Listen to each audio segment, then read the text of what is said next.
السلام عليكم ورحمة الله وبركاته. وعليكم السلام ورحمة الله وبركاته. شكرا. إن الحمد لله نحمده ونستعينه ونستغفره ونعوذ بالله من شرور أنفسنا وسيئات أعمالنا. من يهده الله فلا مضل له ومن يضلل فلا هادي له. أشهد أن لا إله إلا الله وحده لا شريك له وأشهد أن محمدا عبده ورسوله أما بعد. In continuation of our book Al-Adabul Mufrad by Imam Al-Bukhari rahimahullah, we will be starting with a new chapter and a new discourse today, inshallah, and that is the matter regarding Silatul Rahim. Silatul Rahim. After discussing our relationship with our parents, the next set of people that Al-Imam Al-Bukhari has compiled a number of hadith and a number of chapters regarding them, concerning what the disposition of the Muslims should be regarding these people. They are our relatives, our near relatives. That's why you see this word Ar-Rahim itself. Ar-Rahim itself takes its meaning from the womb, the place where the child grows in the womb of the mother. That is what is referred to as Ar-Rahim. When you have the Ha with a kasra, Ar-Rahim, or Ar-Rahm, Ar-Rahmu, when the Ha has a sukun. So when you say Ar-Rahim, you are referring to the place where basically you are referring to the place from where the child grew up inside the womb of the mother. So let's assume we have a father and a mother now. This mother has a sister. You see that the sister of your mother with your maternal aunt is connected with your mother from Ar-Rahim, because your mother and your maternal aunt, they have both grown up inside that Ar-Rahim. Likewise, our father. If we have paternal uncles and paternal aunts, you see that they are both grown up in the same womb. They have been connected from the same womb. So this connection itself is itself referred to as Ar-Rahim, the connection between our uncles and our aunts and so on. Like our grandparents, our parents grew up from their womb. Our cousins came from the womb from where our uncles came. And our uncles came from the womb from where our mothers and our fathers have come. So you see, the connection all have to do with people coming out from Ar-Rahim, from the womb. That is why essentially all these people with whom we have connections from the womb, they are all referred to as Ar-Rahim. So the ulama say that Ar-Rahim itself, they say it is Ismun Likafatil Aqarib. Ar-Rahim Ismun Likafati Al-Aqarib. Ar-Rahim is a name that is used to describe the entirety of our relatives, as if they are all passed through that same womb that has given birth to us. And even regarding ourselves and our own children, you see that our children have passed through, they grew up from the womb of our wives. So they came out from the womb. Their own children also will pass through their own wombs and come out. But their children are connected to us through our children. The grandchildren we have will be connected to us through our children. Our children pass through our own wombs, and their own children pass through their own wombs. So there's a connection all through the wombs. But the entirety of these set of people, they are all referred to as Ar-Rahim. So when you say Silatul Rahim, it is the entire institution of doing the things that connect these people, maintaining a good relationship with all of these people put together. And there's a major point of lesson here. We were discussing Birrul Walidain. And here we are talking about Silatul Rahim. Birrul Walidain is a part of Silatul Rahim. But the Walidain are Ahaqqun Nas.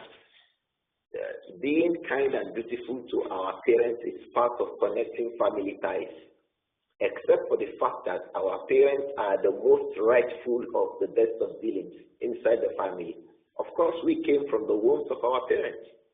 So our parents have the greater rights in terms of our family relatives when we compare them in terms of the rights over us. So you see, Birrul Walidain itself is a part of Silatul Rahim.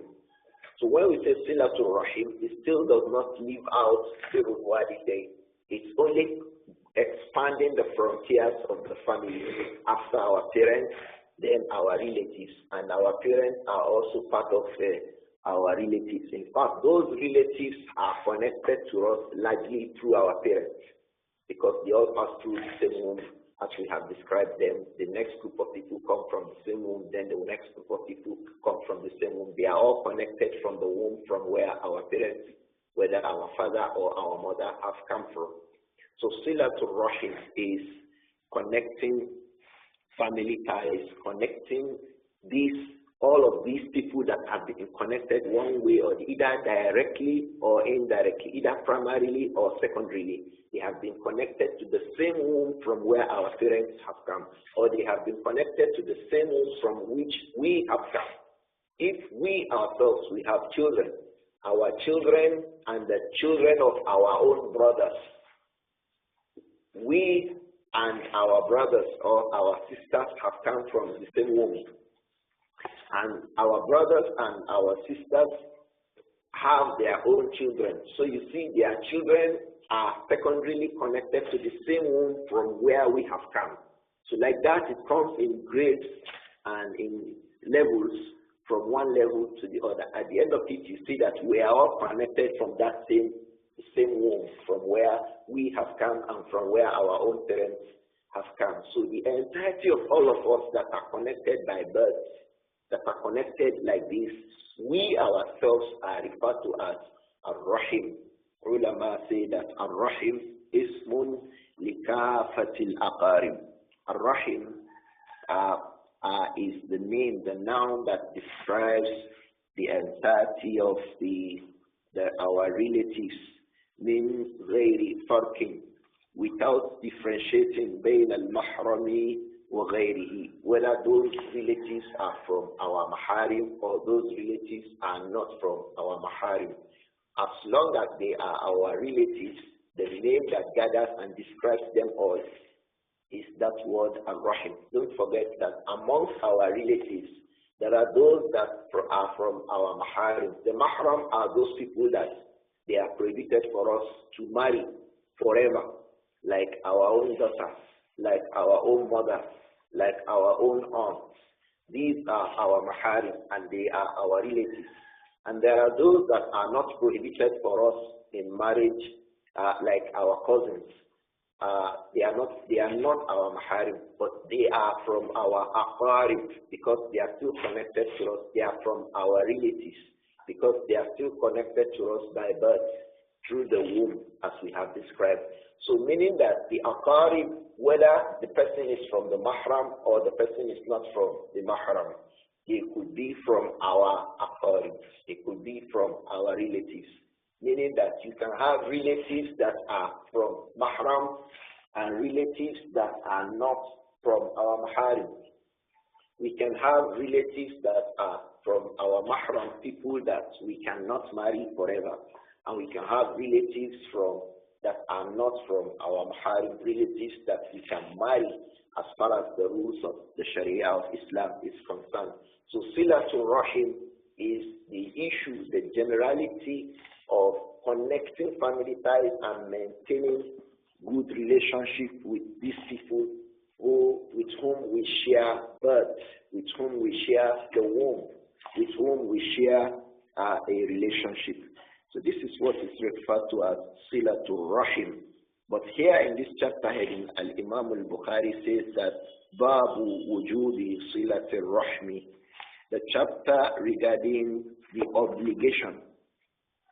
We want to prove that it is compulsory for us to maintain, to connect and maintain the ties of kinship. We want to read the narrations regarding the fact that it is compulsory for us to connect and to maintain family ties. The sila itself, ulama say that when we talk about sila to rahim, the sila itself, they say it is isalul khair ilayhim.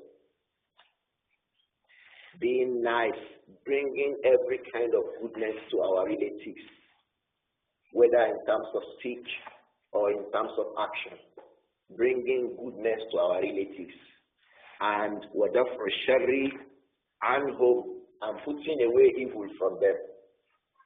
So if you ask us, what does it mean to say, oh, maintain good family ties, bring every kind of goodness that you can find to them, and take away every kind of evil you can find from them as much as is possible. Because of course, al-qudratu manatu taklif, the basic ruling about legal responsibility in Islam is ability.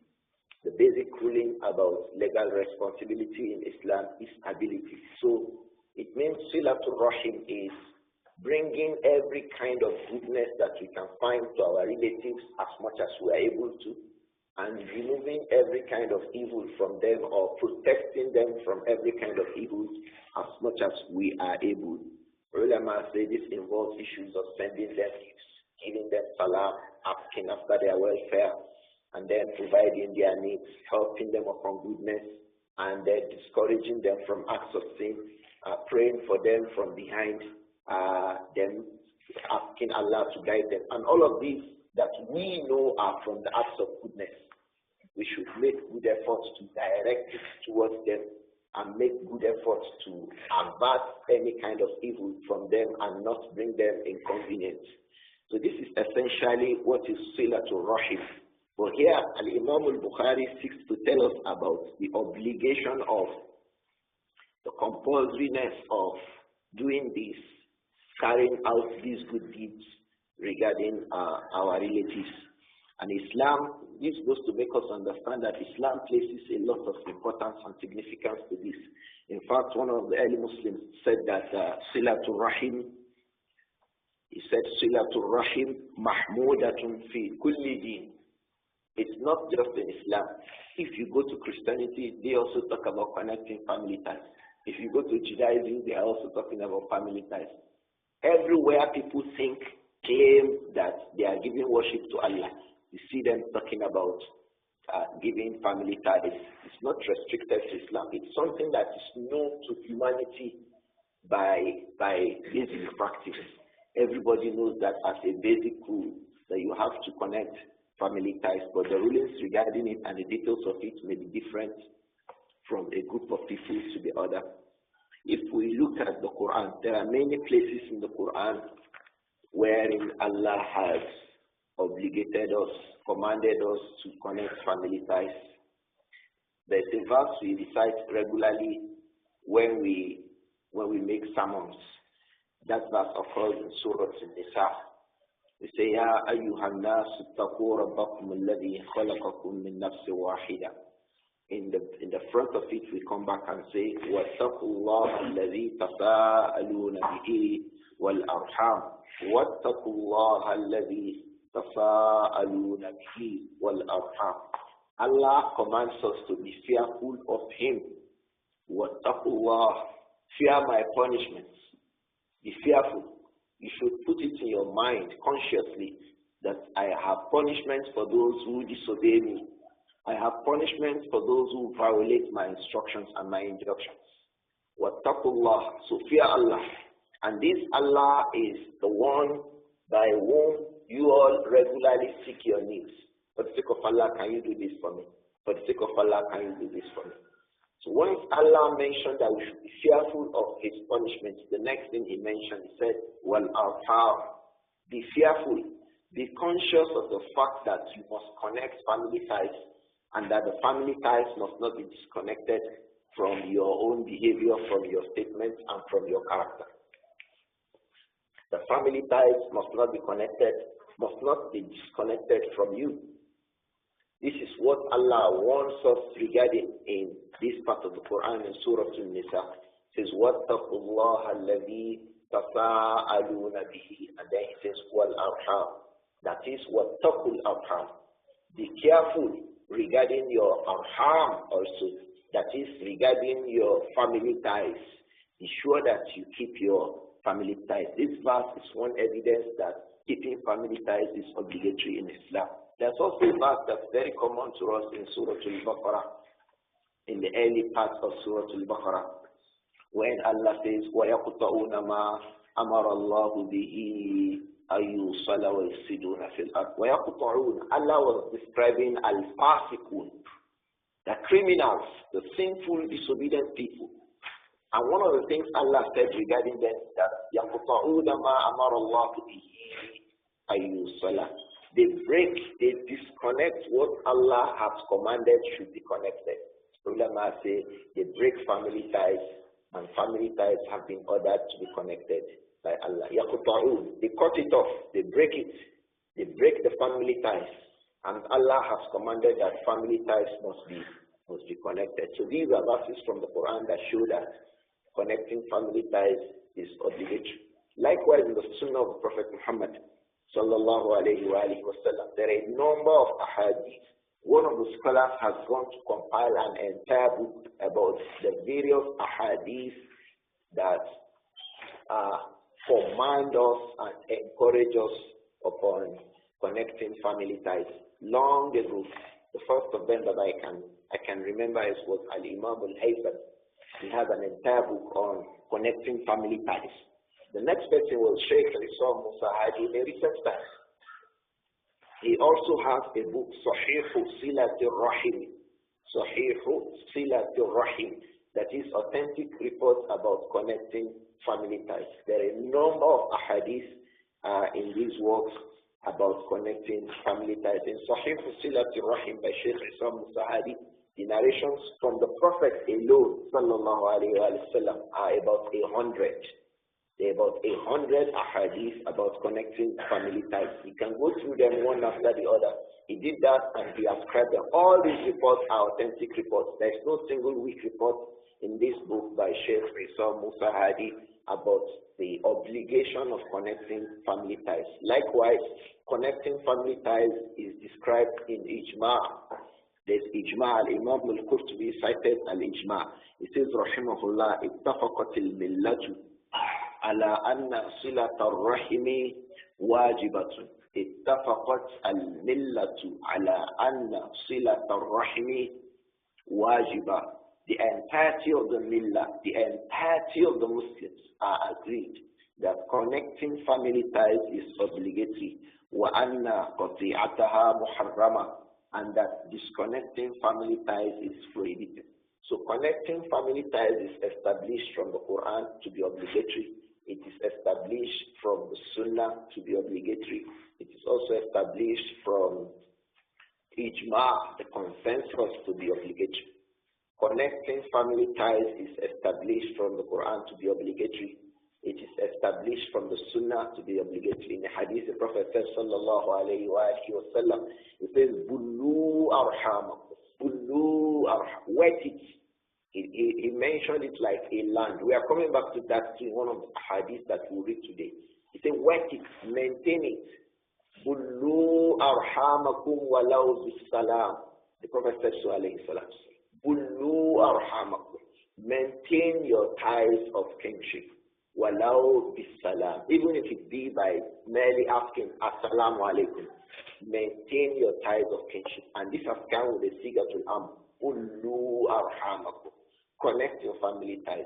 So connecting family ties is obligatory from the Quran. It's obligatory from the Sunnah of the Prophet Muhammad alayhi salatu wasalam. It's also obligatory by Ijma, as Al-Imam Al-Qurtubi and many others amongst the scholars have said.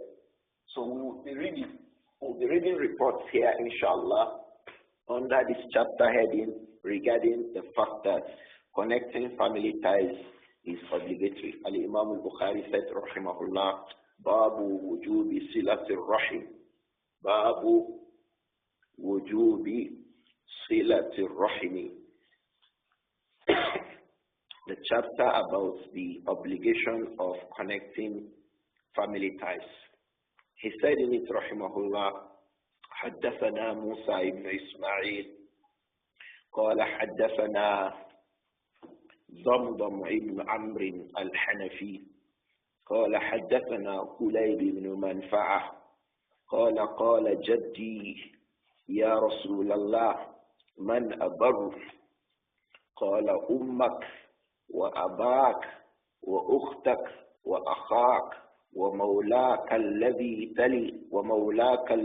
يلي ذاك حق واجب ورحم موصولة.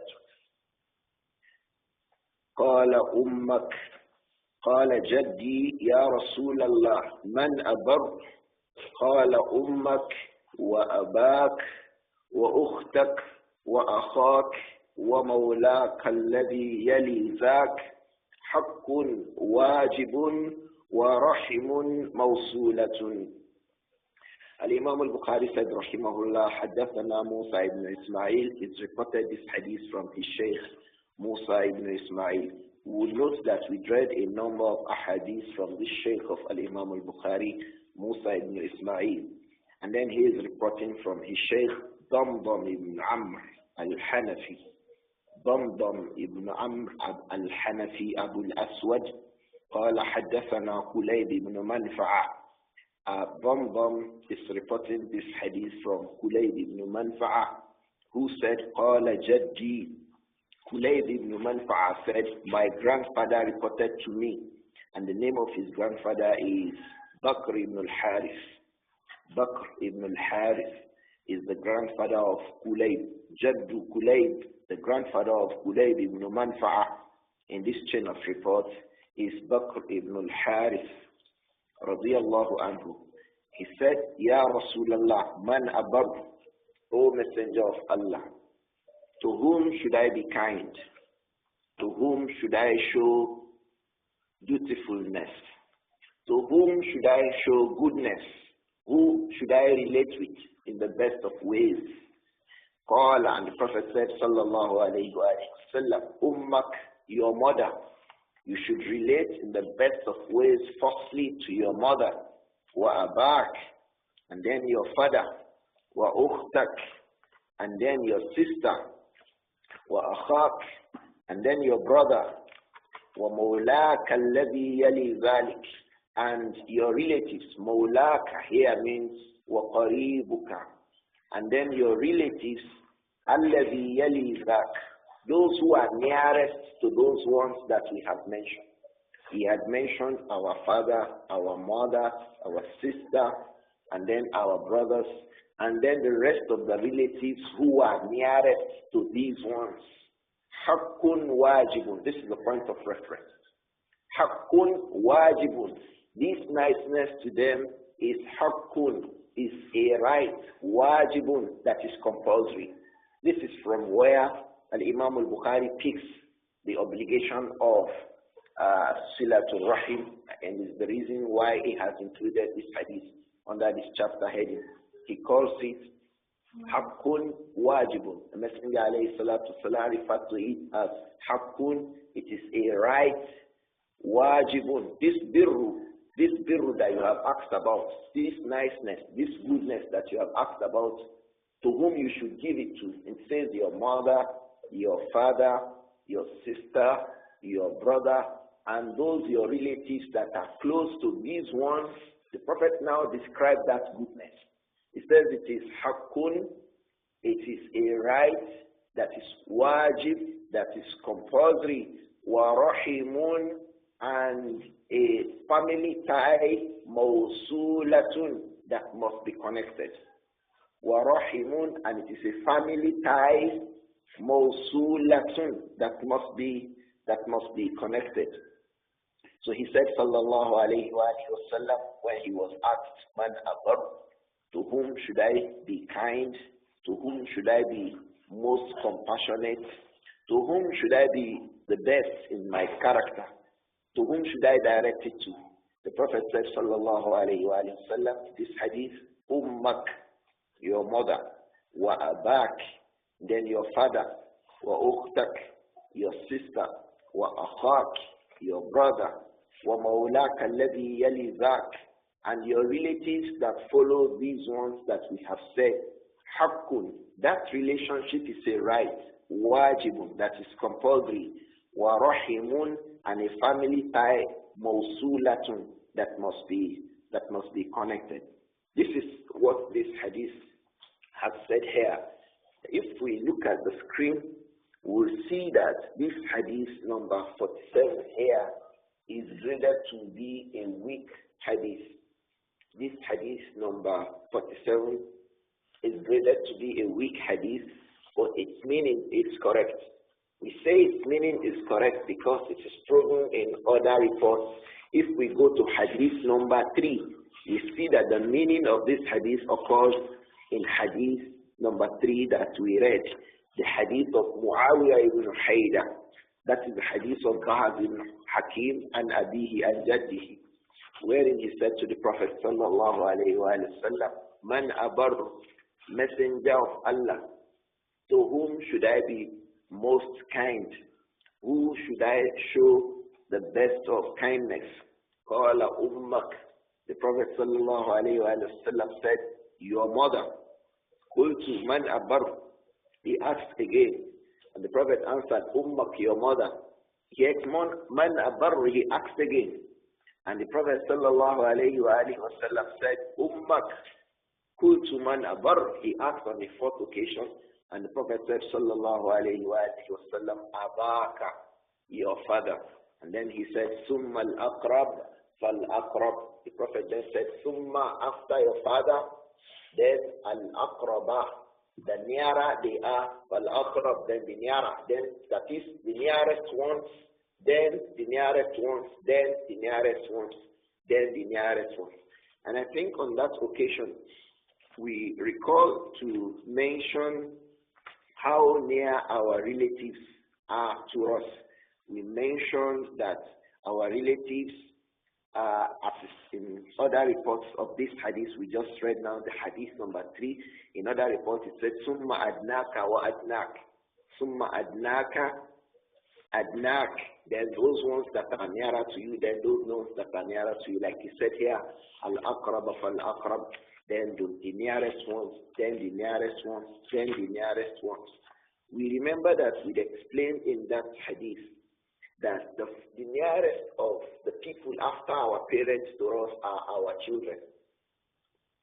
After a man's father and his mother, after a woman's father and his mother, those most deserving of his attention or her attention are her children.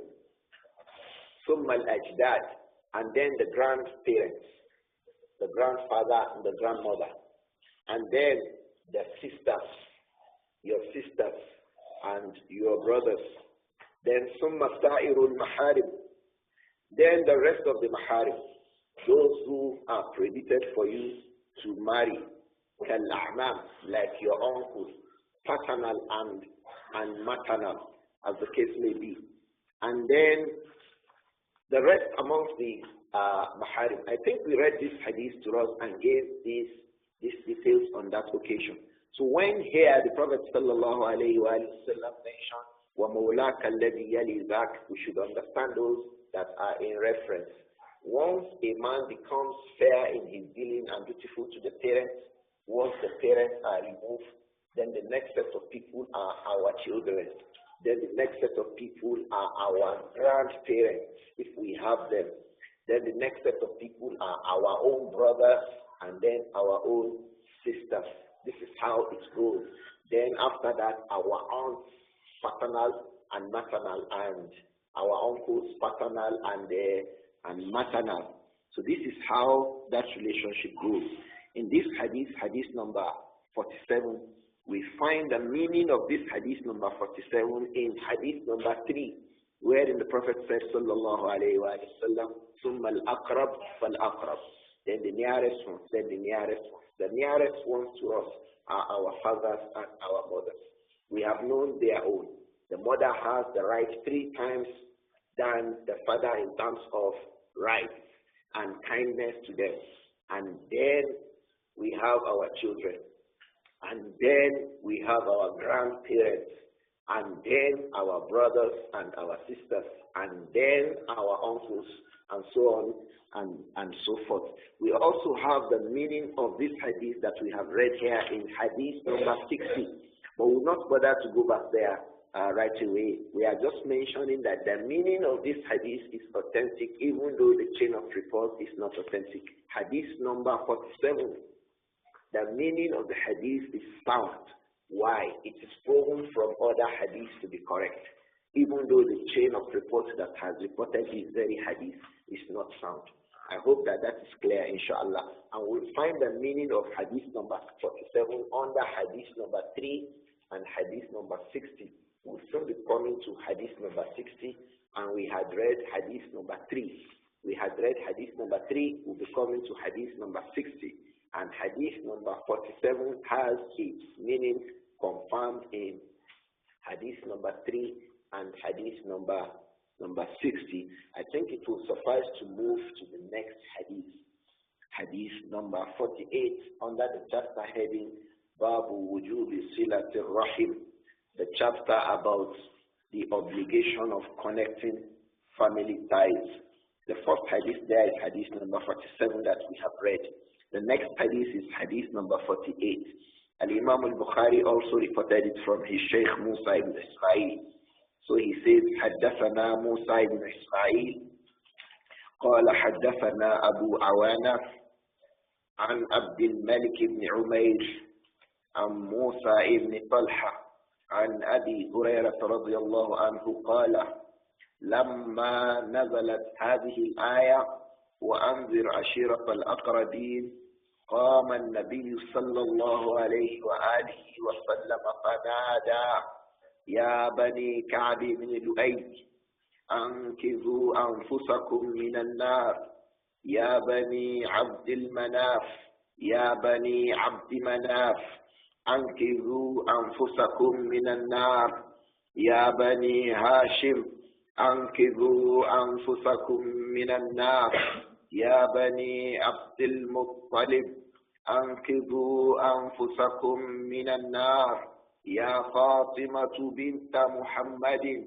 أنقذي نفسك من النار فإني لا أملك لك من الله شيئا غير أن لكم رحما فأبلها ببلالها فإني لا أملك لك من الله شيئا غير أن لكم رحما فأبلها ببلالها فأبلها ببلالها. In some of the prints of this book, Al-Adabul Mufrad, you find it as Sa'abulluhuma. The correct thing is Sa'abulluha. Sa'abulluha. This is what is occurring in the rest of the prints. And then if you go back to Sahih Muslim and other books of hadith where you find this hadith, it is Sa'abulluha. It is also reported from the hadith of Amr ibn al-As as Sa'abulluha. So we should try to correct that and place it as Sa'abulluha. In this copy we have on the screen by one of our teachers, Sheikh Samir ibn Abid al-Suhairi, it is also Sa'abulluha bi biladiha and not Sa'abulluhuma. Sa'abulluhuma occurs in the print of Maktabatu al-Hadi al-Muhammadi. So it is Sa'abulluha and not Sa'abulluhuma. Sa'abulluha. We'll come back to the meaning, inshallah, and we'll explain the difference between the two expressions. And Imam al-Bukhari reported this hadith from his Shaykh Musa ibn Ismail, who said, Haddathana Abu Awana. Abu Awana in this hadith is Al-Imam Al-Waddah ibn Abdullah. Al-Waddah ibn Abdullah, Abu Awana. And Abdul Malik ibn Umair.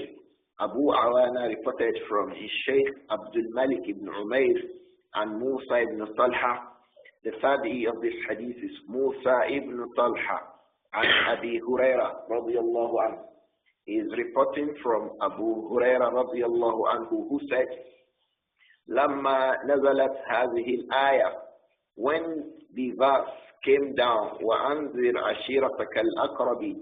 This verse occurs in Surah Al-Shu'ara, verse 214. وأنذر عشيرتك الأقربين.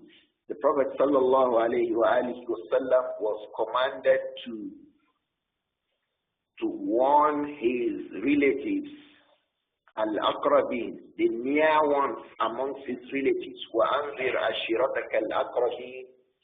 O Muhammad alayhi salatu wasalam, warn your relatives, warn your near relatives. Allah revealed this verse to him in the Quran. وَأَنذِرْ عَشِيرَتَكَ الْأَقْرَبِينَ. O Muhammad, warn your family members, warn your near kindred, your kith and kin, warn them. That is, he should warn them about Allah's punishment so that they abandon shirk and come into Islam fully. The Prophet sallallahu alayhi wa sallam was also asked to warn his family. So you would see, oh dear brother, that we have a duty to our family to tell them about Islam. I have been very, very personally concerned about this matter in the last few months. Let's be concerned about telling our family members, starting from our wives, starting from our children, starting from our brothers, starting from our uncles, our grandparents when we have them. Our relatives must know the sunnah that Allah has given us the privilege to know and understand. Tell them about Islam. Tell them about the deeds. You could see the Prophet here, sallallahu alayhi wa sallam, was given this command by Allah. وَأَنذِرْ عَشِيرَتَكَ الْأَقْرَبِينَ. Warn your family, your near relatives. Warn them about Allah's punishment if they fail to accept Islam as is appropriate. So we also have that duty, oh brothers. Our duty is not just to warn people. People are always concerned about people. I want to warn the people outside. I want to warn. How about you? How about your wives? How about your own brothers? You warn the rest of the people. How about your brothers? How about your uncles? How about your near relatives? Here was the Messenger alayhi salatu wasalam being commanded at the beginning of his da'wah. وَأَنذِرْ عَشِيرَتَكَ الْأَقْرَبِينَ. O Muhammad alayhi salatu wasalam, warn your relatives, warn your near relatives. So we shouldn't find any brother who is upon the sunnah who is not able to tell his relatives about his religion. And you find many of our brothers wanting in this aspect. Many of us don't tell our families, we don't tell our parents, we don't tell our brothers, we don't tell our uncles, we don't tell our wives. Many of the brothers in our homes today, we hardly even discuss the religion. We hardly even put a book down. Let's read a book. Let's read Riyadh al-Salihin. Let's tell ourselves, let's warn ourselves regarding Allah's punishment so that we all move away from whatever Allah dislikes. We all move away from the violations, that the restrictions regarding which Allah has placed. We hardly find this. And we all have brothers and sisters and relatives and aunts and cousins and so on that are connected to so many other things other than Islam.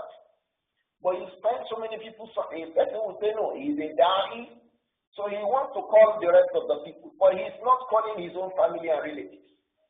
The Prophet Muhammad sallallahu alayhi wa sallam was commanded to call his relatives. So he did that sallallahu alayhi wa sallam. فقام النبي صلى الله عليه وآله وسلم. When the Prophet صلى الله عليه وآله وسلم got that instruction from Allah, قام النبي صلى الله عليه وآله وسلم. The Prophet stood up to a high hill, to a hilly area, so that the people can hear his call. And he began to call them, Ya Bani Ka'b ibn Lu'ay, O the tribe of Ka'b ibn Lu'ay, Ankizu anfusakum minan nar.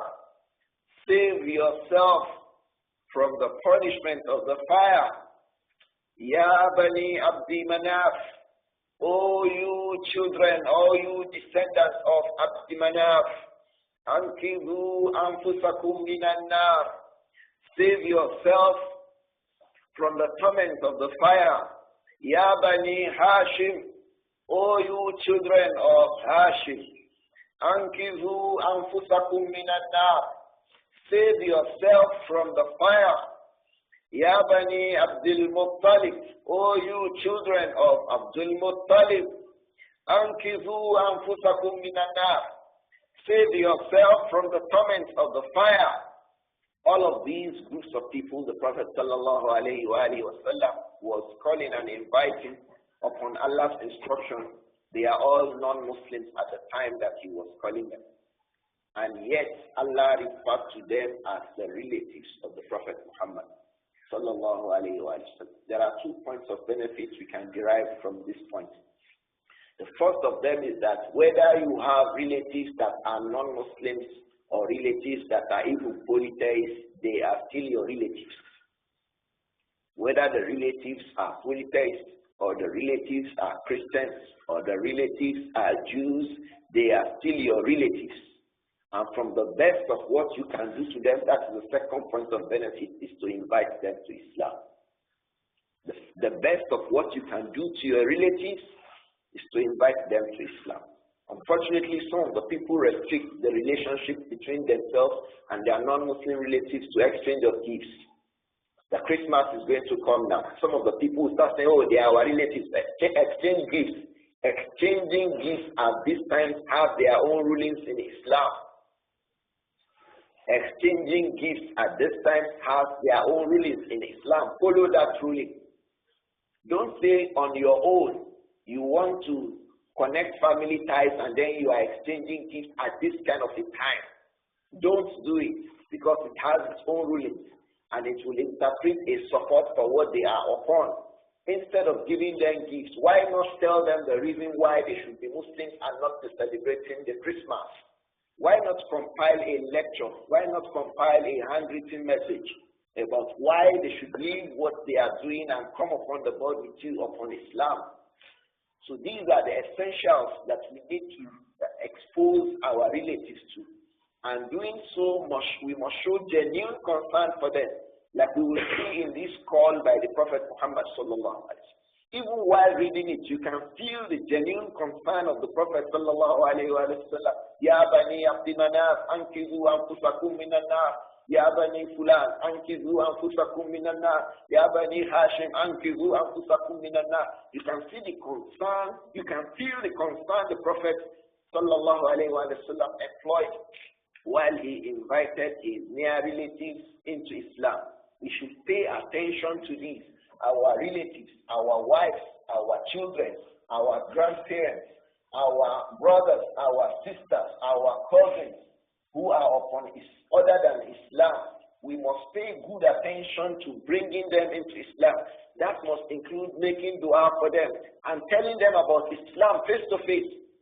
Likewise, those who are not upon Islam correctly,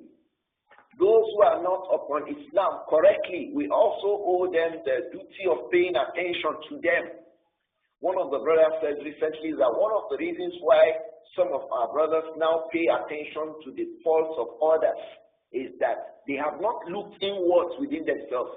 They forgot their own faults and the faults in their wives and their children and their parents and their grandparents, and then they pay attention to the rest of the people. If you want to warn someone regarding a person, don't forget you yourself. Who are you? How are you in your house? How are you with your children? How are you with your family? When you pay attention to this, you see you only have little time for backbiting and slandering. May Allah protect each and every one of us. The Prophet Muhammad sallallahu alayhi wa sallam, Allah referred to his non-Muslim relatives as his relatives. So he called them all the children of Abdul Manaf, all children of Hashim, all children of Lu'ay, Ka'b ibn Lu'ay. All of you, save yourself from the punishment of the fire of Allah subhanahu wa ta'ala.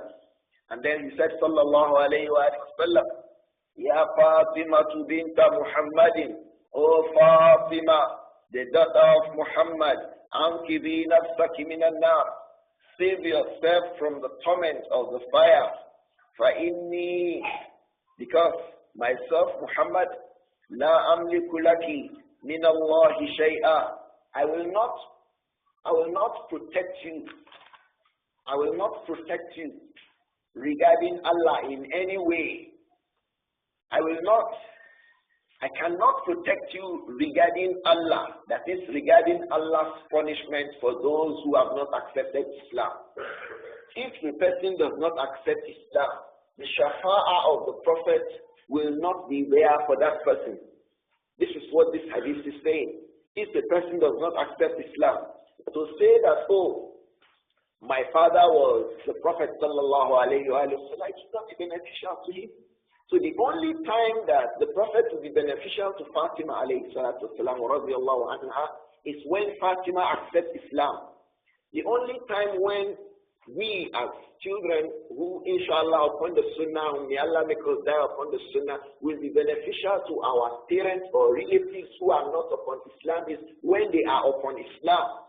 When they are not upon Islam, there is no benefit. فَإِنِّي لَا أَمْلِكُ لَكِ مِنَ اللَّهِ شَيْئًا. This was what the Prophet sallallahu alayhi wa alihi wa sallam was saying to Fatima. I will not be able to protect you regarding Allah's punishment if you are not upon Islam. This is clear-cut evidence that our daughters are from our relatives. This is clear-cut evidence that our daughters are from our relatives. Why? Allah told the Prophet sallallahu alayhi wa sallam, warn your relatives, and then he is referring to his daughter. So your daughter is from amongst your relatives, and the females who are related to you are also from amongst your relatives. This is what this hadith would mean. And then he said, sallallahu alayhi wa sallam, غَيْرَ أَنَّ لَكُمْ رَحِمًا. If I have invited you to Islam, and I will not be beneficial to you unless you accept Islam, lakum rahima, you have a family tie. Fa'abulluha bibiladiha, you have a family tie. Fa'abulluha, I will wet it. I will wet that family tie. That is, I will maintain that family tie bibiladiha, in the manner that it should be wet. I will maintain the family ties in the manner that it should be maintained. I will connect the family ties in the manner that it should be connected. I will show goodness to you as far as family ties is concerned. But as far as Islam and Deen is concerned, you must accept Islam. As far as Deen is concerned, you must accept Islam before I will be beneficial to you. But as far as family ties is concerned, I will connect family ties with you. This is evidence that, like we mentioned earlier, even though we have relatives who may be upon other than Islam, yes, we still connect family ties with them, we pray for them, we make da'wah to them, and we show the kind of goodness to them that will encourage them to come upon Islam. It is not when you begin to follow them upon their ways. It is not when you begin to joke the kind of joke that they joke that you can help them come upon Islam, because some of the people will overstretch these platforms. These platforms that the Sharia has placed as a bridge, and then they begin to follow those relatives. Oh, even in Islam, we are asked to be nice and kind to our relatives. It has a limit, not in their own terms. That's why the Prophet said, sallallahu alayhi wa sallam, so abulluha bibilaliha, I will maintain it in the way that it should be maintained. So there is a way to maintain relationship with relatives who are non-Muslims. And that is in every way and manner that can encourage them to accept Islam as far as Islam accepts it as a way. For example, if you give them gifts during Christmas now, it's wrong in Islam. This is not from the ways the Prophet was talking about, because the Prophet said, sallallahu alayhi wa sallam, sa'abulluha bibiladiha, I will maintain the family ties in the way that it should be maintained. That is, in the way that the Quran and the Sunnah allows us to maintain family ties with non-Muslims, that is the way we should maintain family ties with non-Muslims. When the Quran and the Sunnah does not allow us to maintain family ties in a particular way and manner, we should not maintain family ties in that way and manner with them.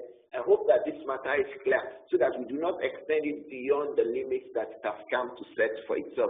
There's also a major point of benefit here. That major point of benefit is also captured in another hadith in which the Prophet said, sallallahu alayhi wa alihi wa sallam, that what actually benefits the individual is the deed of that individual. He says, "Man baqta'a bihi amaluhu, lam yakun liyusri'a bihi nasab." Man baqta'a bihi amaluhu, whoever is drawn back by his own deeds, whoever is drawn back by his own deeds, by means of his own deeds, his own actions, he becomes drawn back. He becomes put back. Lam yakun liyusri'a bihi nasabu. The fact that, oh, my father was imam, oh, my mother was imama, oh, my father was hafiz of the Quran, it will not bring any benefit to him. For example, a father has a child that becomes a non-Muslim and dies upon other than Islam. This father will not be able to benefit this child that has died upon other than Islam. Even though he's a hafiz of the Quran and the teacher of the Quran, who may have the ability to make shafa'ah for people on the day of Qiyamah. This shafa'ah will not be there for this person because the person had died as a non-Muslim. His own actions, the child's action who died upon other than Islam, has set back that child. So the fact that his father was a person of the religion cannot bring him forward.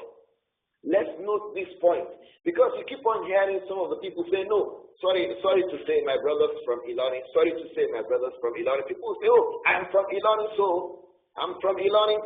My father was imam, my uncle was imam. Man baqta'a bihi amaluhu lam yakun liyusri'a bihi nasabuhu. If this is the case with the Prophet Muhammad sallallahu alayhi wa sallam, that amongst the relatives of the messenger himself, he was warning them that فَإِنِّي لَا أَمْلِكُ لَكِ مِنَ اللَّهِ شَيْئًا. I will not be able to help you unless you help yourself upon Iman.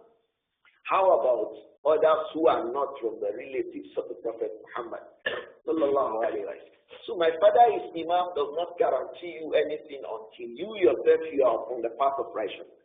My mother was hafiz of Quran. My mother was this. My father was this. One of the brothers preached and said, oh, my father was a graduate of University of Medina. That does not mean anything. Who are you is the matter. Who are you? What are your good deeds? What are your righteous deeds? What have you done to put yourself forward? What your daddy had done was to put himself forward. But what have you done as an individual to bring yourself forward? This is what matters most in any situation. That, oh, my father was this, oh, my mother was this, oh, my uncle was this. It does not matter. My father is the mufassir in our town. It does not matter.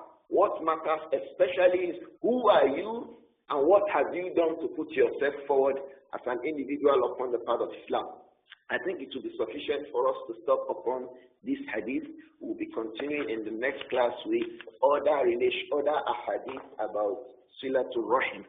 Today, the point of reference is that it is compulsory upon every one of us to be sure that we connect our family ties.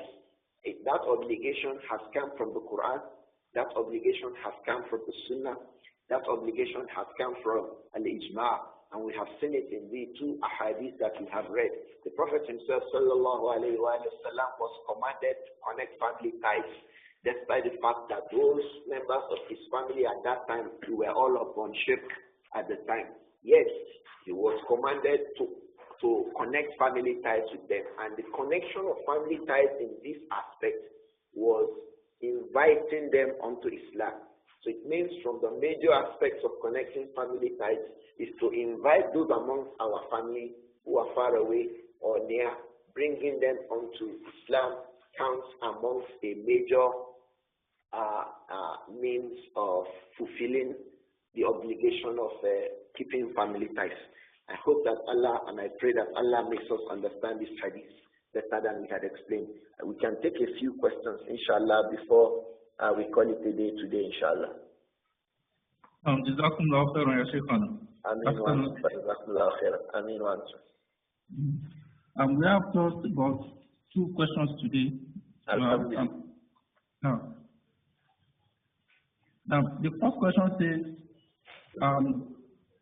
what if a non-Muslim parent insists that the child should buy her chicken, Christmas chicken or gifts?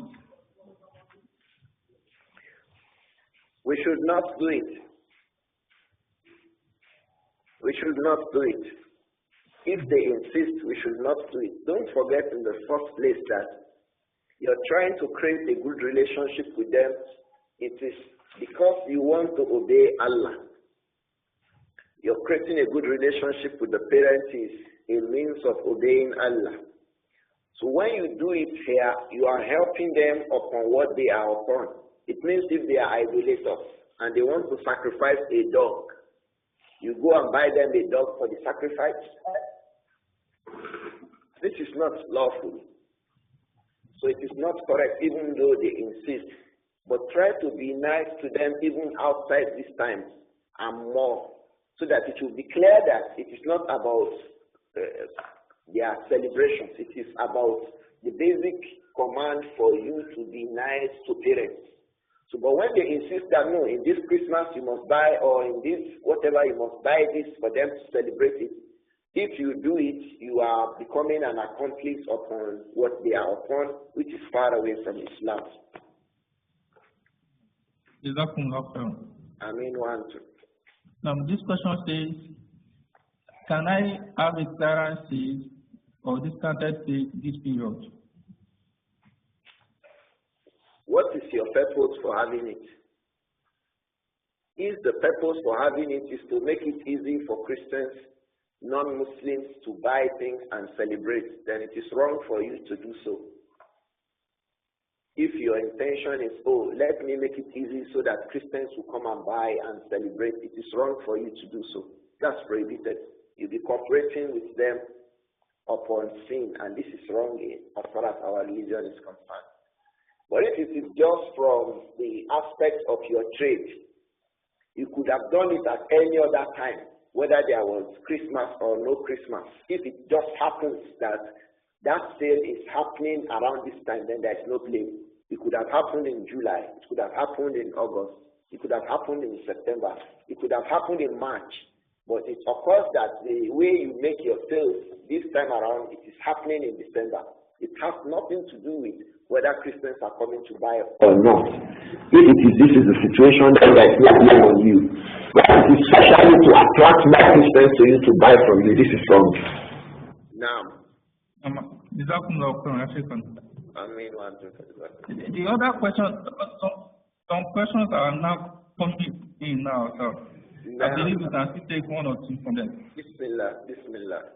Okay, so now this one says, what is the position of one spouse in the rank of relation?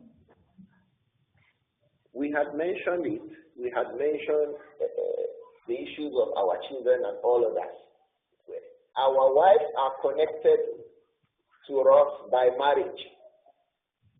And the matters regarding this, inshallah, we are still coming back to them in this book, Al-Adabul Mufrad. Our wives are connected to us by marriage. And the concern immediately now is regarding those who are connected to us by birth. We and our wives have not been born from the same womb, except in cases when you have cousins who are husbands and wives. And this is something we hardly do these days, even though it is from our religion. You hardly find cousins becoming married. If cousins had been married, yes, this question will be valid for them at this time because they are both husbands and wives and then they are relatives. But even at that, our concern regarding them now is the concern of birth, connection by birth, not connection by marriage. Inshallah, when we come to connection by marriage, we'll be discussing that and telling us where does the wife belong in that. But at this moment, our discussions are about those with whom we are connected by birth. Allahu Akbar. This question is related to the one we asked about clearance. The questioner is asking about buying during Black Friday. Can we make purchases when they are saying it is Black Friday. What do you mean by Black Friday? Black Friday is a kind of promotion when they reduce prices. Say doing Black Friday. No Friday is black with Allah. No Friday is black with Allah. Subhanahu wa ta'ala. And in Islam, we approach issues according to their realities. The reality is that there is no Black Friday in Islam. Every Friday is bright, especially after we observe Salat al-Jum'ah. The Friday is as good as any other day. From the best of days is Yawm al-Jum'ah. And I think they may have sinister motives for naming that Friday to be black.